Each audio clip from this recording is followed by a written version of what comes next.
Bonjour Madame Regnault. Donc là nous sommes devant la forge dans laquelle vous habitiez après votre mariage avec Clément Regnault en 1947. Mais la forge, elle n'avait pas encore la forme là, si? Non, ah ben si, elle avait ça. C'était du temps des grands-parents, ça. Parce qu'elle appartient à la famille depuis 1896. Ah oui. Alors le grand-père de mon mari, il l'avait acheté, lui. D'accord. Elle existait avant déjà. Parce que sur certaines Alors photos... après, il y avait que le derrière, vous avez vu, où il y a les outils, enfin la forge, la cheminée et tout. Et devant, où elle a fait le salon de coiffure, Nolwenn, là, c'était une grande pièce où ils mettaient le matériel et puis pour faire les shows, parce qu'on ferait les shows là aussi. Mais cette grande pièce là où elle a fait le salon de coiffure, c'était pas fait, ça a été fait plus tard. Mais quand je suis venue, moi, elle était faite déjà. D'accord. Oui. Alors racontez-moi sa journée, comment ça commençait? Ah ben c'était difficile de dire, ça commençait de bonne heure le matin. Parce que quand c'était la pleine saison du travail, les hommes, ils amenaient les chaux ferrés avant d'aller travailler dans les champs. Alors des fois, il y en avait arrivé de bonne heure. Hein. Ah oui. Ah oui. Donc il commençait par préparer les chevaux qui en avaient besoin. C'est ça. Pour les faire, c'était encore assez long. Hein. Des fois, il y en avait plusieurs à attendre le matin. Avant les tracteurs, ça. Alors il y a eu les tracteurs qui sont venus. Alors pour nous, ça nous faisait tort parce qu'ils ont supprimé les chaux dans les fermes. Mais mon mari, il ferait les chaux de randonnée, les chaux de course. Et puis... Donc dès le début, il ferait également les chevaux. Ah oui, il a toujours fait les chaux. D'accord. C'était ça qu'il aimait mieux d'abord. Ah oui. Et après, il y avait Tremelin. Il ferait les chaux de Tremelin aussi. Et donc il faisait les fers des chevaux et autrement, qu'est-ce qu'il avait à faire? Il arrangeait le matériel, réparait le matériel qu'il avait réparé. Oui, les faucheuses, les faneuses, les charrettes, enfin, tout ce qu'il y avait.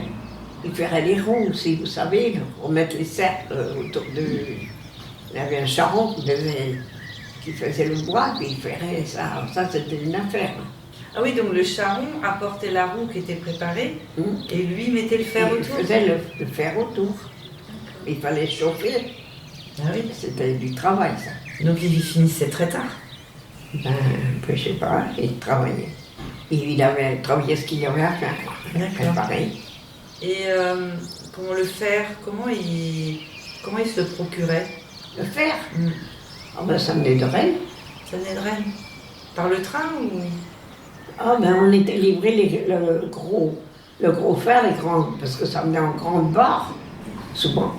Ben, on était livrés par le camion de la maison, Picard et Rousseau. Il y avait Picard et Rousseau qui nous livraient. Puis les petits fers, on faisait venir au départ par le train. Et vous aviez déjà pris le train autrement On prenait le train. Oui, mais il y avait les cars TV qui avaient commencé. Ah ben, ils ont dû venir en 48 ou 49, hein, les cars. On n'avait plus besoin du petit train. Le car venait passer dans le bourg, parce que le petit train ne passait qu'à la gare. Mais les cars TIV... Ah oui, il y avait des cartes TIV qui amenaient sur Rennes et tout ça. Enfin. Oui. Et quand vous alliez à Rennes, alors c'était pourquoi quand vous preniez le car? Quand on allait à Rennes, ben pour alimenter notre commerce, il fallait aller chercher la marchandise. Ah oui, vous alliez Le là-bas. gros, on l'avait par les camions, mais le reste, on allait le chercher. Et vous rameniez quoi alors de Rennes? La ferraille, ben, toute la quincaillerie, les seaux, les fourches, les pelles, les chaînes, je ne sais pas, tout ce qu'il y avait, tout ce qu'ils vendaient. Puis après, on avait une voiture, on allait le chercher avec la voiture. Elle en a ramené du bazar, on l'a eu 25 ans. Et donc, la quincaillerie, elle était à côté de la forge, c'est ça? Non, à côté du café.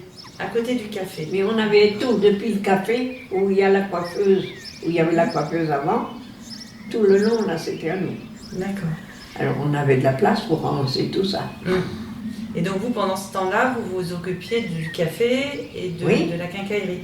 On avait de la droguerie aussi. Tous les produits, on avait quoi encore? On avait des pots de gaz. Au début, on n'avait pas le tabac. Puis après, quand le bureau de tabac a arrêté, on a eu le tabac. Et les journaux. Puis pendant longtemps, on était restés tout seuls. Il y avait le restaurant Fourel, là, ils avaient arrêté. Et il y avait des commerces à toutes les portes, presque. Il y en avait des cafés à ce moment-là. Tout ça, ça a disparu. Merci beaucoup. Bon, je vais continuer ma balade.